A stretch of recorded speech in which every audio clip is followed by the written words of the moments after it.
시험을 참는 자는 복이 있도다 하면서 시험에 대한 얘기가 여기 또 나오네요. 2절에도 나오고 12절에도 또 나오고 있어요. 자, 아까 얘기했지만 시험이 두 가지 종류의 시험이 있다고 그랬어요. 외적인 시험으로 어떤 내로의 핍박 이런 것들, 특히 이런 시험은 이 사람들에게 어떤 특별히 죄가 없는데, 그리스도인들에게 죄가 없는데 어떤 이런 적그리스도 같은 자들이 핍박하는 거예요. 근데 그 핍박의 결과는 뭐냐?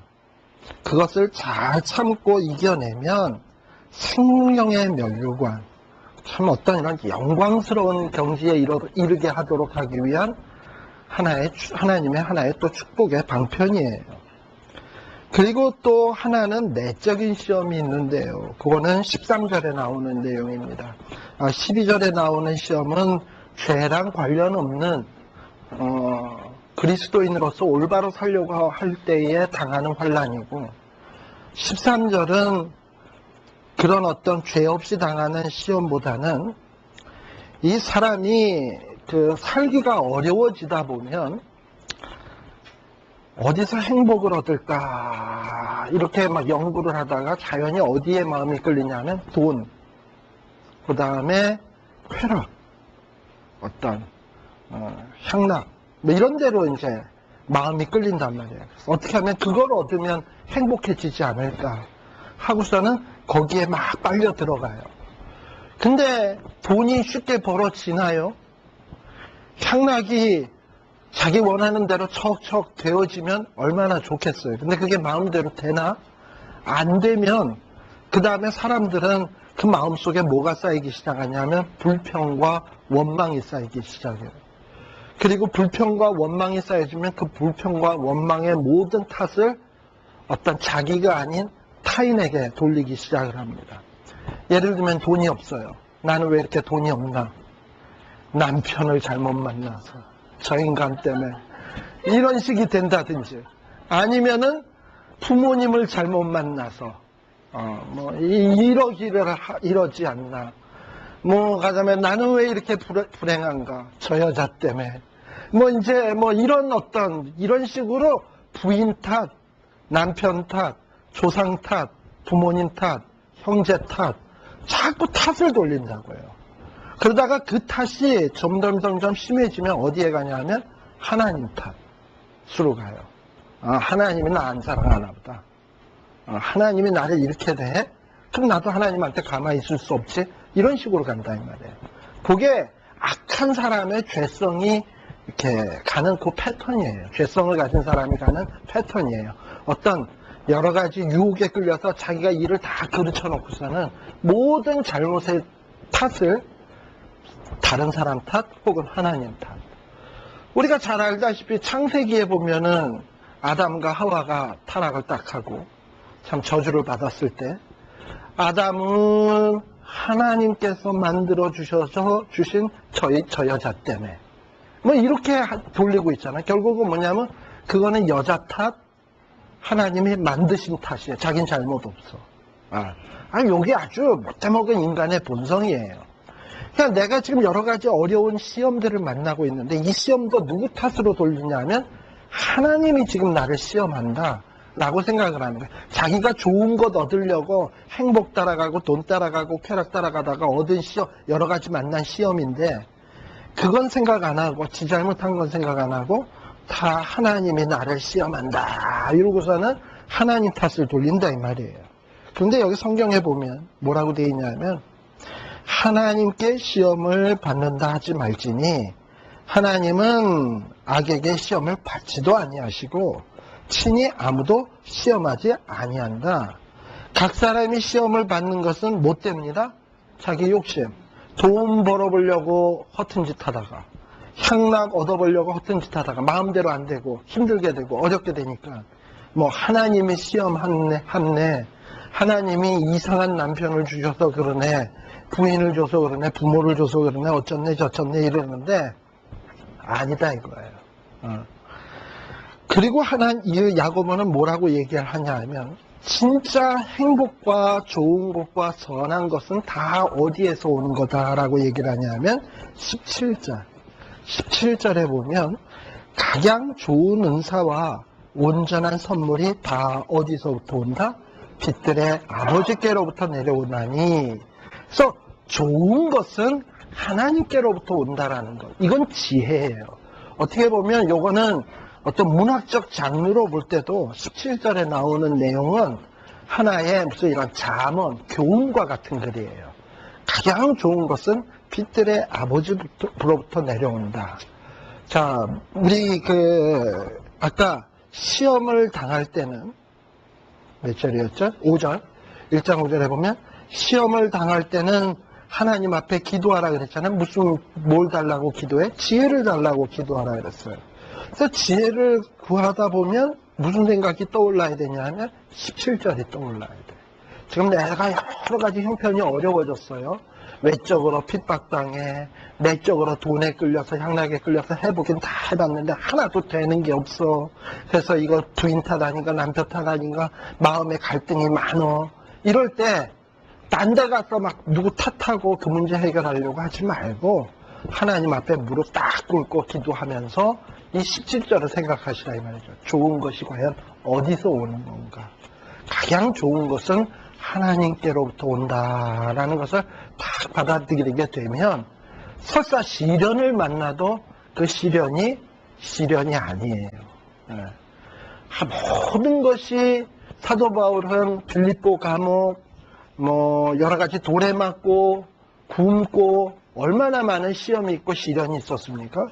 그러나 이 지혜가 있는 사도 바울은 모든 것이 합력하여 선을 이룬다. 왜냐? 그 선은 하나님이 주시는 거니까. 하나님은 모든 것을 합력하여 선을 이룬다라는 생각이 드니까 사도 바울은 그 시험 당하는 중에서도 찬송할 수 있었고 기도할 수 있었고 또 옥중에 있으면서도 빌립보 교인들에게 기뻐하라. 내가 다시 말하노니 기뻐하라 라고 얘기할 수 있었어요. 그러니까 그런 것들이 지금 이 야고보도 같은 내용을 하는 거예요. 이제 앞으로 네로의 박해도 있고 그러다 보면 여러 가지 어려워질 텐데 그때 누구 탓 돌리지 말고 정말 좋은 것을 주시는 분이 누군가 하나님이다라는 믿음을 탁 갖고 그 어려운 시험들을 이런 지혜를 가지고 이겨내라 라고 지금 권면하고 있는 내용이 1장에서부터 2장 18절까지의 내용입니다. 그러니까 진짜 믿음 있는 사람은 이런 시련 속에서 남 탓 안 하고 하나님 바라보면서 다 이겨내는 사람이 진짜 믿음 있는 사람이에요. 자, 그 다음에 진짜 믿음 있는 사람은 아까 얘기했지만 19절에서부터 그 믿음이 행함으로써 나타나야 됩니다. 자, 그 행함은 어떤 행함이냐?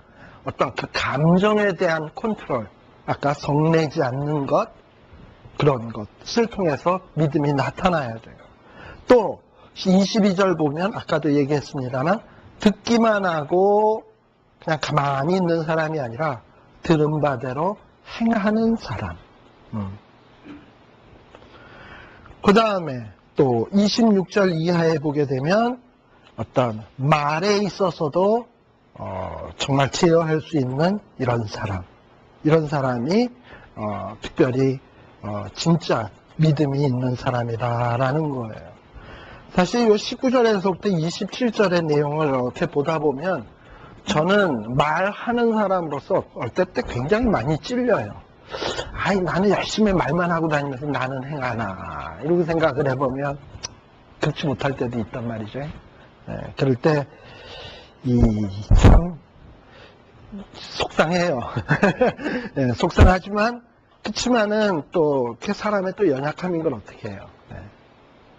근데 아무튼 진짜 믿음은 감정, 실천, 말하는 거 이거에 있어서 나타나야 된다는 거.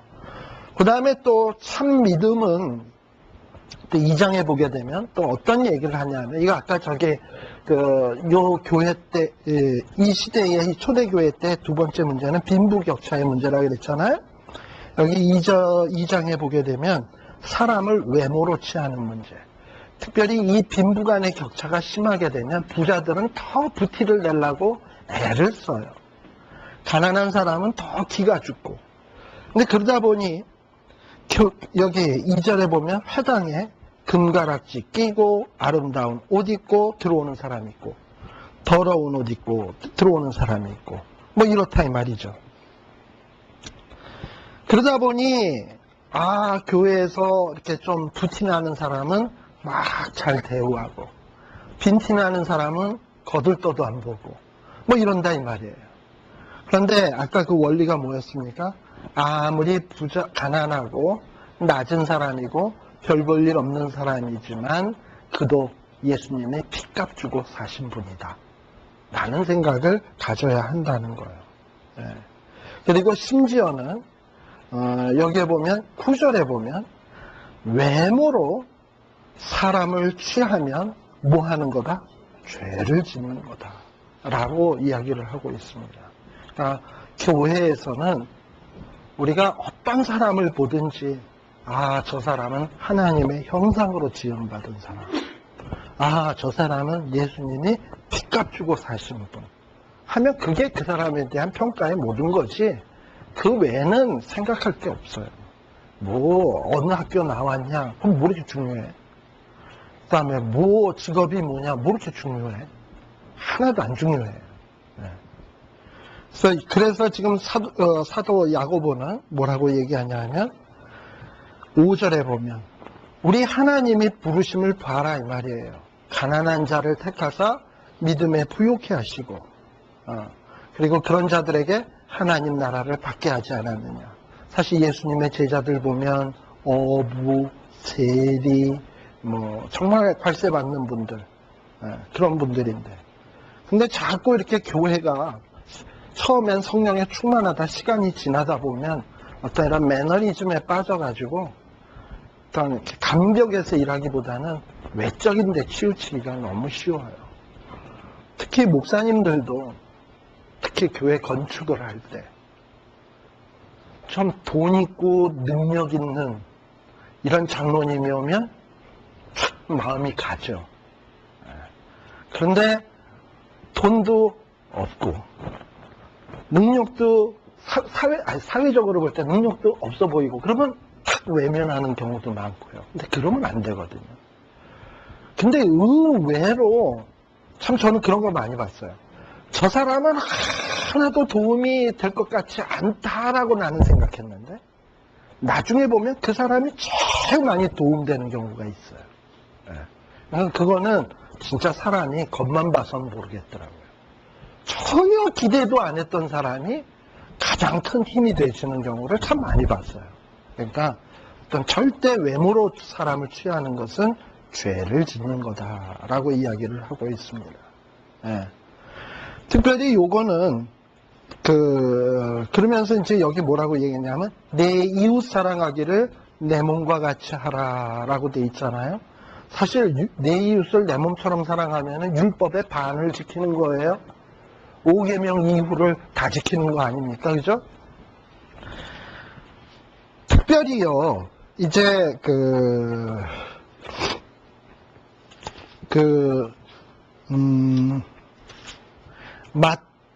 디모데 후서 우리 3장 한번 봅시다. 디모데 후서 3장에 보게 되면,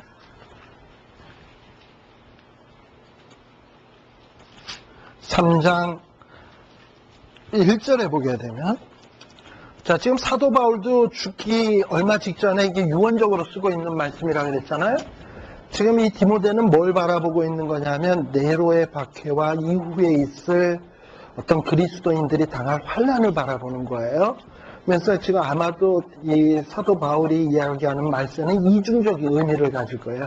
진짜 나중에 있을 환난, 우리들이 당할 마지막 말세도 얘기할 수 있지만 1차적으로는 자기가 당할 말세, 그리스도인들이 지금 자기 현재 살고 있는 그리스도인들이 당할 말세를 생각할 거예요. 자, 그렇게 어떤 네로 황제나 이런 적그리스도인들이 예수 믿는 사람들을 핍박하고 그리고 예수 믿는 사람들이 고통을 당하는 때가 이르게 되면 사람들의 현상이 어떠하냐면 2절에 보면 사람들이 누굴 사랑해요? 자기를 사랑해요. 그러니까 환난을 당하면 당할수록 어려워지면 질수록 남 생각 안 합니다. 자기밖에 생각 안 해요. 심지어는 진짜 어려워지면 부모도 생각 안 하고 형제도 생각 안 하고 자식도 생각 안 해요. 자기밖에 생각 안 해요. 아주 사람이 이기적이 됩니다. 또 환난을 당하게 되면 뭐니 뭐니 해도 뭐니가 최고라고 생각하게 돼요. 지금도 무슨 뭐 요즘 뭐 7천억 불 뭐 어쩌고 저쩌고 되고 뭐 지금 뭐 부도 난다 어쩐다 이러니까 금값이 그냥 금값이 됐대요 진짜. 예. 왜냐하면 화폐가 졸지에 그냥 휴지조각 될 수도 있는 거니까. 그러니까 여기서 말하는 돈 같은 건 그런 거겠죠. 예. 그리고 부모도 거역하고 해방하고 자기밖에 생각 안 해요. 그리고 3절에 보면 무정하고 원통한 일이 있어도 풀지 않고 또 심지어는 남을 참소하기도 하고 싸납고 선한 것 좋아하지 아니하고 이런 모양이 된다 그랬어요. 그런데 지금 야고보는 뭐라고 얘기하냐면 이런 말세에 이런 일들이 나타나게 될 때 너희는 남을 사랑하되 누구처럼 사랑해라? 내 이웃을 자기를 사랑하는 것처럼 사랑해라 라고 얘기하는 거예요. 예. 그러면 잘하는 거다라고 얘기를 하는 겁니다. 예. 자, 그러면 내 이웃을 내 몸처럼 사랑하는 게 뭐냐? 그래서 이 야고보는 14절 이후에 보면 내 이웃을 내 몸처럼 사랑하는 거에 대한 하나의 예를 들어서 설명을 합니다. 믿음이 있다고 잘난 체 팍팍 했는데 행함이 없어. 어떻게 행함이 없냐면 15절에 보면 형제나 자매가 헐벗고 일용할 양식이 없는데 그럼 뭘 줘야지. 안녕히 가세요. 행복하게 사세요. 땡전 한 푼 안 주는 거예요. 아무것도 안 주고. 그러니까 바로 이런 것이 죽은 믿음이다 이 얘기입니다. 그러니까 말만 하지 말고 진짜로 베푸는 이런 사람. 그리고 18절에 보게 되면 이 야고보는 심지어 이신득이 교리를 가지고 큰소리치는 사람을 향해서 지금 도전을 하고 있어요. 너는 믿음이 있고 나는 행함이 있으니 행함이 없는 내 믿음을 내게 보이라. 나는 행함으로 내 믿음을 내게 보이리라. 어떻게 보면 이신득이 교리랑 어떤 이 행함의 교리가 팡하고 충돌하는 것 같아요. 말이 안 되는 것 같아요. 그런데 여기서 우리들이 조금 생각해야 될 것은 어떤 여기서 말하는 사도 야고보가 얘기하는 행함은 하나님 앞에서 의의를 얻기 위한 행함이 아닙니다. 그러니까 율법주의자들은 자기가 의로워지기 위해서 행하는 건데 지금 야고보가 얘기하는 행함은 의의를 얻기 위한 행함이 아니고 믿음을 증명하기 위한 행함이라는 거예요. 믿음을 증명하기 위한 행함. 그러니까 이 행함은 하나님께 보이는 행함이 아니고 자기가 믿음이 있음을 사람에게 증명해 보이는 행함이에요. 일종의 사람에게 대한 행함이에요. 그리고 그러니까 지금 여기에서 행함이라고 하는 것을 율법주의자들이 얘기하는 행함으로 생각해서는 안 돼요. 그 다음에 그래서 여기에 행함이 없는 믿음, 또 행함이 있는 믿음, 이거는 지금 제가 말씀드린 행함이 뭐냐라는 것을 가지고 이야기를 해야 되는 겁니다. 그러면서 19절서부터 보면 더 무서운 얘기를 하는데요. 하나님이 한 분이신 줄을 믿느냐? 여러분들 다 믿죠? 근데 이거 누구도 믿는 거냐 하면 귀신도 믿는다. 귀신도 예수님이 하나님의 아들이신 거 믿어요. 귀신도 예수님이 십자가 위에서 승리한 거 믿어요. 알아요, 다. 그러니까 야고보는 단순히 아는 게 중요한 게 아니라 알미 정말 행함으로써 나타나야 된다. 물론 이거는 여기에는 시간차가 필요할 수 있어요. 사실 예수님 옆에서 돌아가셨던 강도, 그 사람은 분명히 예수님이 보통뿐 아니라는 믿음이 있었습니다. 근데 그분에게 어떤 행함이 있었나요? 전혀 없었어요. 그러나 행함 비슷한 건 있었어요. 뭐냐면 옆에 있는 강도가 예수님 앞에 뭐라 하니까는 이 사람이 열받아가지고 너랑 나는 죽는 게 마땅한데 이분은 아니다라는 식으로 뭔가 예수님을 변호하는 듯한 어떤 이런 모습을 보이긴 보여요. 근데 그 외에는 별반에서 행하는 게 별로 나타나진 않아요. 정말 어린아이 같은 믿음인데 지금 그러니까 야고보가 얘기하는 어떤 믿음은 뭘 얘기하는 거냐면 구원 얻는 데 대한 믿음이 아니에요. 지금 여기서 말하는 믿음은 정말 네가 구원 얻은 사람의 믿음이라면, 구원 얻기 위한 믿음이 아니라 구원 얻은 사람의 믿음이라면 그 믿음을 증명하라 이거예요. 증명하는 방법은 행함밖에 없다라는 얘기인 거예요. 네. 그래서 여기에 보면 22절, 23절에 나오는 것도 다 그런 얘기입니다. 그래서 진짜 참 믿음은 실천하는 믿음이 있어야 된다라는 것을 기억을 해야 되고요. 그 다음에 3장에 보게 되면 참 믿음을 가진 사람은 말에 있어서도 정말 말을 잘 컨트롤해야 된다. 특별히 3장 1절에 보면 너희는 선생된 우리가 더 큰 심판받을 줄을 알고 많이 선생이 되지 말라 라고 되어 있습니다. 제가 더 많이 심판받을 거예요. 어떻게 보면 그렇잖아요. 그래서 그 아는 만큼 책임도 져야 된다 생각을 하면 참 무서운 거예요. 또 아는 만큼 말도 책임을 져야 된다고 생각을 하면 참 무서운 겁니다. 그런데 여기서 지금 이 말에 대한 거는 또 어떤 것도 될 수 있냐면, 아까 제가 환난 때가 되면 사람들이 자기만 생각하고 무정하며 뭐 한다 그랬죠? 참소한다 그랬잖아요. 서로 당신 잘못이다, 누구 탓이다 이러고선 하다 보면 말이 험해져요. 특히 이제 앞으로 어떤 환난이 있다 보면 본의 아니게 마음은 내가 저 사람을 저주하고 싶지 않은데 그냥 말이 저주가 팍 나가는 경우가 있어요. 근데 지금 성경에서 뭐라 그러냐면 혀는 불이라 그랬습니다.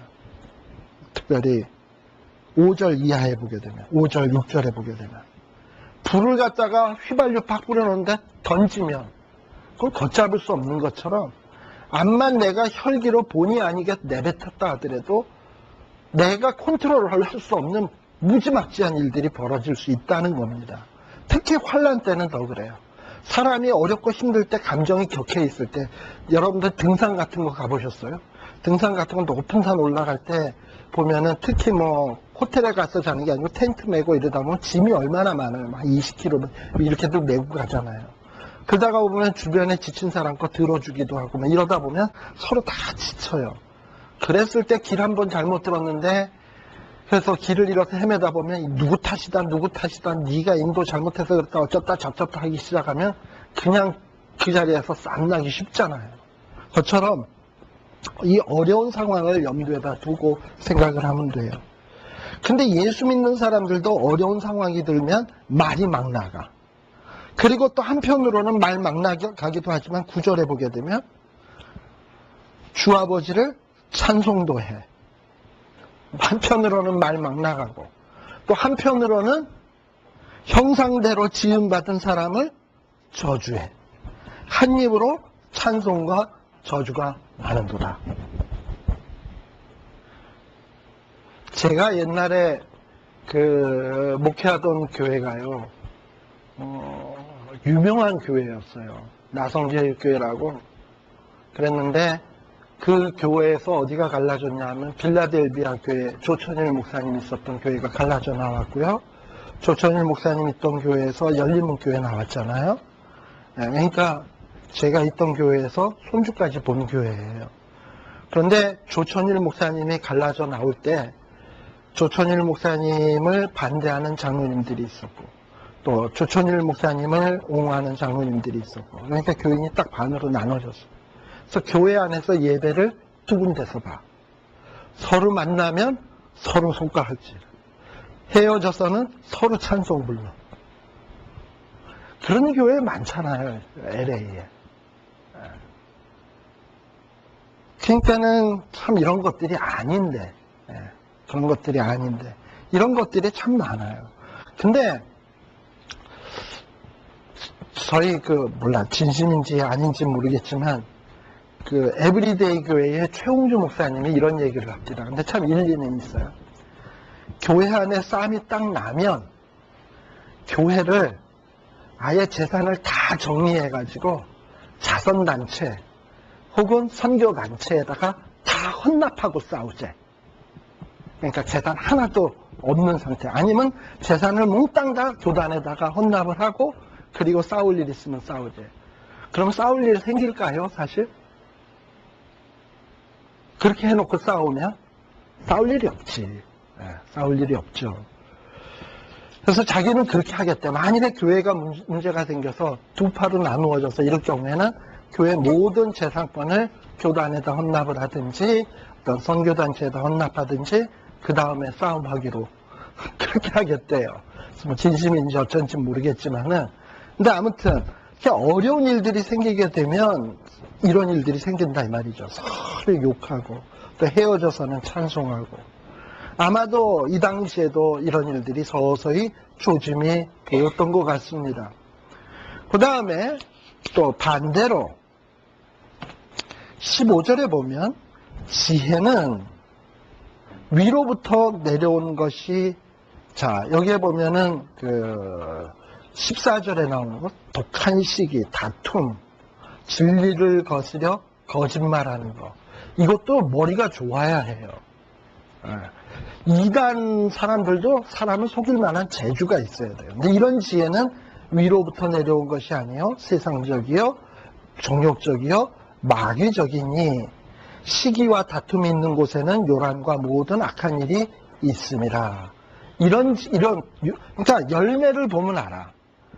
진짜 지혜는 평화를 이루고요, 화평을 이루고요, 좋은 열매를 맺게 돼 있어요. 아마도 요 구절을 보고서 그 성 프란시스 주여 나를 평화의 도구로 미움이 있는 곳에 뭐 쭉 나오잖아요. 네. 아마 여기에서 나오는 것 같아요. 그러니까 정말 자기는 하나님의 그 평화의 도구가 되어서 시기가 있고 다툼이 있고 요란함이 있는 곳에서 평화를 이루는 사람이 되게 해달라고 하는 그 평화의 기도. 여러분들 다 아는 내용 아닙니까? 그처럼 어려울 때일수록 다툼도 일어나기 쉽고 요란함도 일어나기 쉽고 시기함도 일어나기가 쉽고 참소함도 생기기 쉬운데 그럴 때일수록 하나님 앞에 아까 지혜를 구하라 그랬잖아요. 주여 나를 이런 어려운 때에 고난을 잘 감당할 수 있는 지혜를 주소서. 그 지혜는 뭐냐? 나를 평화의 도구로 사용하여 주소서. 어려운 때. 얼마나 아름다운 기도입니까?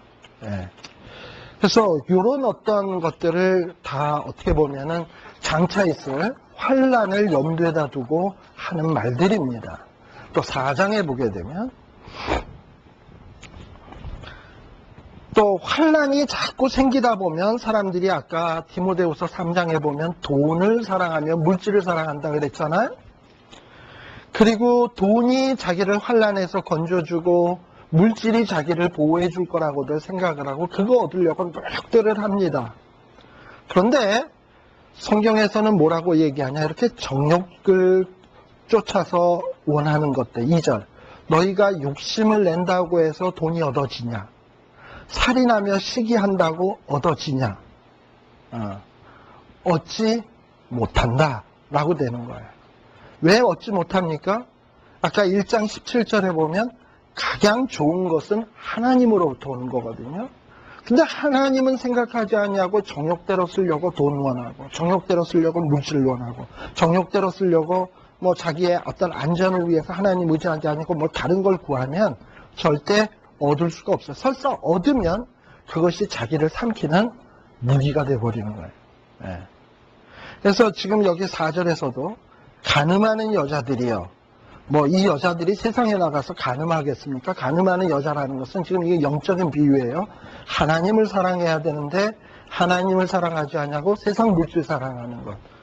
세상과 덧댄 것이 하나님과 원수되는 것이다. 자, 어떤 환란에서도 뭐 애굽이 나를 구원해 줄 거다. 뭐 바벨론이 나를 구원해 줄 거다. 아니요. 하나님밖에 없어요. 하나님이 나를 구원해 줘야 된다.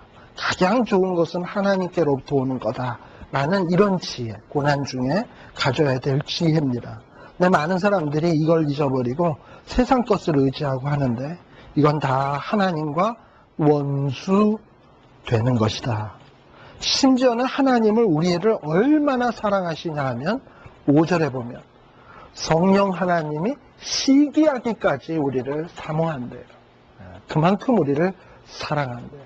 그래서 이 야고보는 어려운 때일수록 자칫 잘못하면 세상에 끌려나가서 세상 의지하기가 쉬운데 너희는 뭐해라? 7절 다 같이 시작.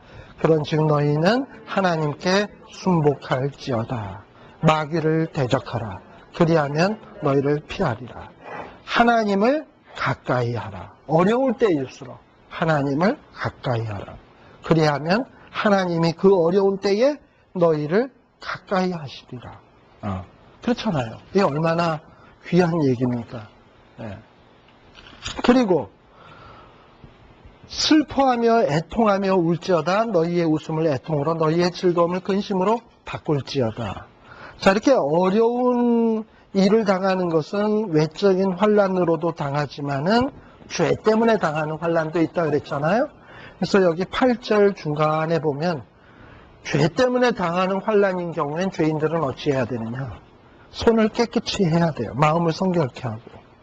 그리고 하나님 앞에 진심으로 회개를 해야 되는 거예요. 그게 9절이죠. 슬퍼하며 애통하며 그리고 너희의 즐거움을 근심으로 바꾸고 주 앞에서 낮추면 지금 이 어려운 시련에서 너희를 높여주신다라고 이야기를 하고 있어요. 네. 그리고 또 11절에 보게 되면 어려운 일이 생기면 서로 비방하기가 쉬워요.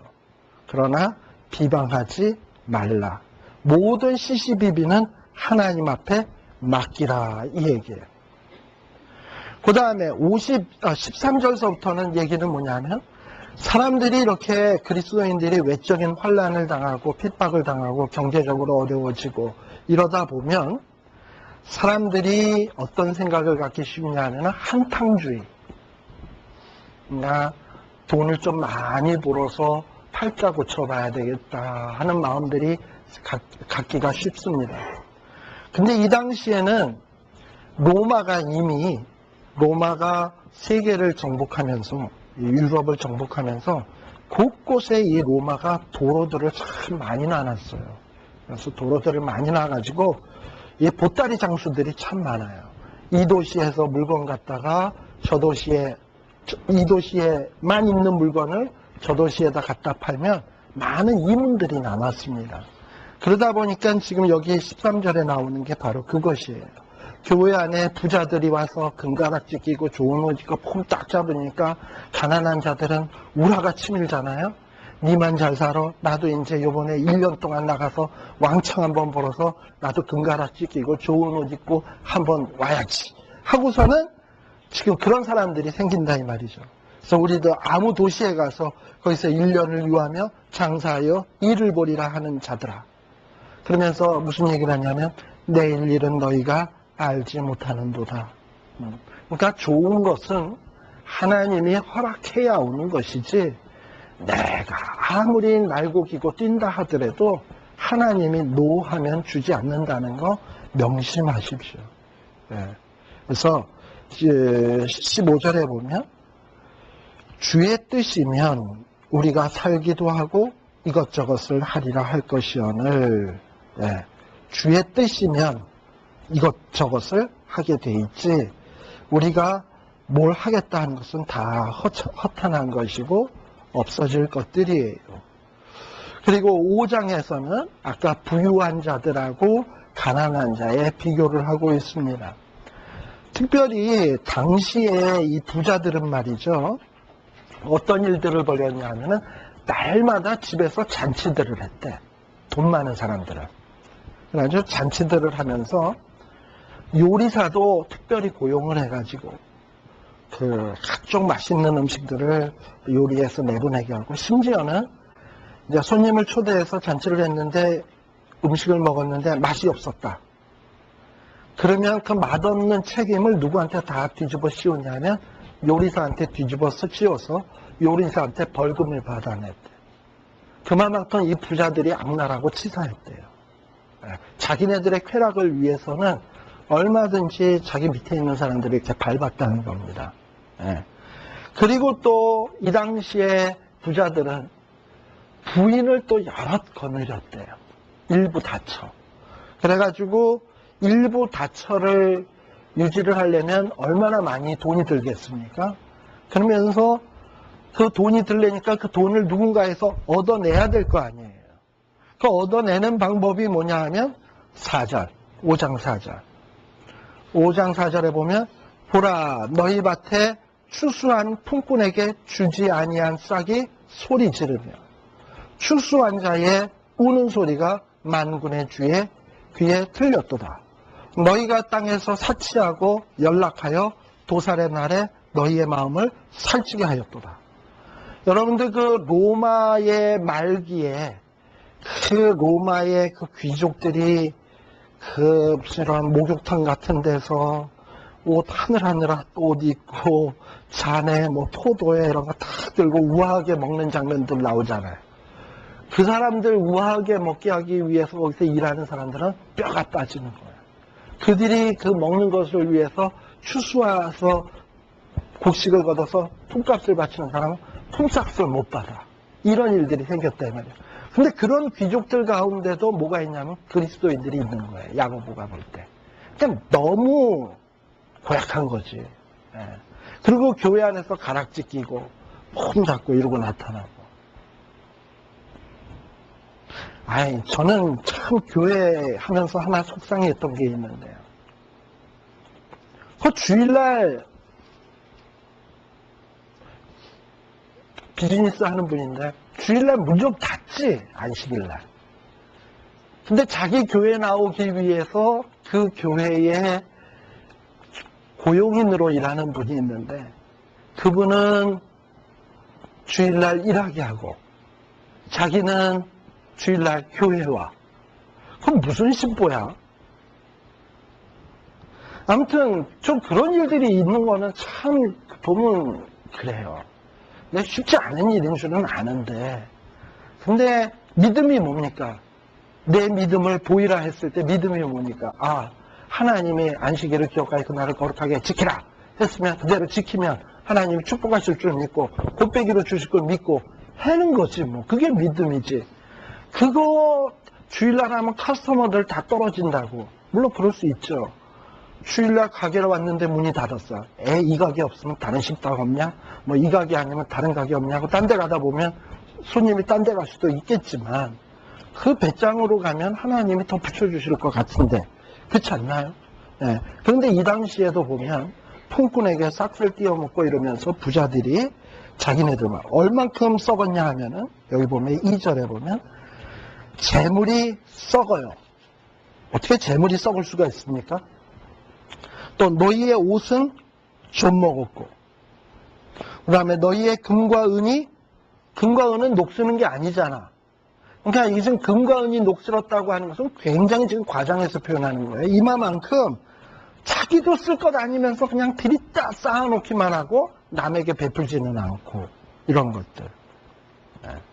그랬더니 무시무시한 얘기를 하잖아요. 불같이 너희의 살을 먹으리라. 너희가 말세에 재물을 쌓았도다 라고 이야기를 합니다. 그 다음에 5절에도 보면 너희가 땅에서 사치하고 연락하여 도살의 날에 너희 마음을 살찌게 하였도다. 또 돈 버는 방법 중에 하나는 뭐냐면 6절에 보면 거짓 증거, 또 의로운 자의 것을 불의한 방법으로 빼앗는 것. 마치 아합이 나봇의 포도원을 빼앗듯. 여기 보면 6절에 보면 분명히 나봇은 옳았는데 아합이 빼앗잖아요. 그런 식으로 재산들을 모은다 이 말입니다. 이런 일들이 말세 때에 이루어지는데 이 교회 안에도 생겨났다 이 말이죠. 자, 근데 이런 거를 보면서 가난한 자들은 얼마나 좀 속으로 뒤틀렸겠습니까? 그리고 얼마나 낙심이 되겠습니까? 그러니까 7절에 보면 야고보는 또 가난한 자들을 향해서 또 위로도 합니다. 주의 강림하시는 그날까지 참아라. 그때가 되면 우리 주님이 다 심판하실 것이다. 그 다음에 8절에도 보면 참고 마음을 굳게 하라. 그리고 9절에 보면 암만 부자들이 그런다고 해서 원망하지 말라. 언젠가 그들을 하나님이 심판하실 때가 있다.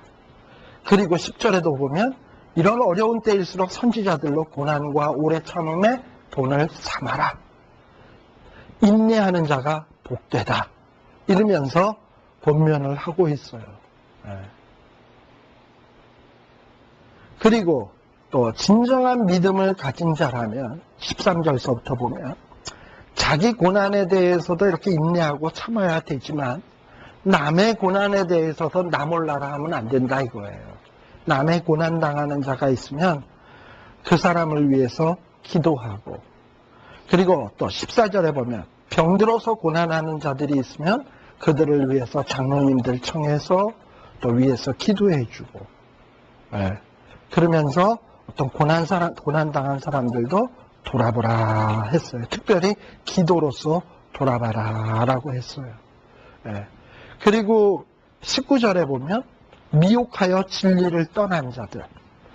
아까도 고난이 오고 시련이 오게 되면 많은 사람들이 자기를 사랑하고 돈을 사랑하고 물질을 사랑해서 하나님을 배반하고 떠나는 경우들이 있다 그랬잖아요. 근데 그런 자들을 가서 야, 인내해야지. 주님 강림하실 거야. 이게 다가 아니거든. 이러고선 잘 가르쳐서 돌이키게 하면 하나님이 기뻐하신다는 거예요. 그래서 이런 어떤 모습들이 우리 삶의 모습 속에서 나타나야 됩니다. 아마 미국 경기가 앞으로 어떻게 될지 모르겠습니다만 쉽지만은 않을 것 같아요. 이럴 때일수록 우리 예수 믿는 사람들은 나만 생각할 것이 아니라 우리의 믿음을 행함으로 보이는 어떤 이런 일들이 무엇일까 한번 생각을 해보시고요. 그리고 또 주변의 어려운 자들 향해서 늘 생각하시면서 정말 우리가 이렇게 성경 공부를 하는 것이 듣기만 하고 행하지 않는 자가 되는 것 참 무서운 일입니다. 그렇게 되지 않도록 피차 기도하시고 뭔가 우리의 진보를, 우리의 믿음을 행함으로 보일 수 있는 저와 여러분 되시기를 간절히 바랍니다. 우리 야고보서 여기까지 하고요. 다음 시간에는 베드로 전후서 이렇게 하나 살피도록 하겠습니다. 기도하겠습니다. 하나님 아버지 감사합니다. 예수 믿은 지 시간이 오래되다 보니까 어느 순간에서부터인가 습관해졌고 또 몸에 배인 대로 이렇게 신앙생활 해오는 것 같습니다. 다시 한번 우리를 돌아보게 하시고 내 믿음이 내 삶 속에서 증명되어지고 있나 살펴볼 수 있는 저희들 되게 하여 주시옵소서. 우리들이 아무리 행해도 의로워지고 거룩해지지 않는 것은 압니다. 그러나 예수님을 믿는 자라면 우리 행함 속에서 아름다운 열매가 맺혀져야 될 것을 우리가 압니다. 하나님 아버지, 정말 좋은 열매를 맺어 하나님을 기쁘시게 해드리며 많은 사람들에게 덕을 끼치는 귀한 성도들이 되게 하여 주시옵소서. 예수님 이름으로 기도드리옵나이다. 아멘. 마치겠습니다.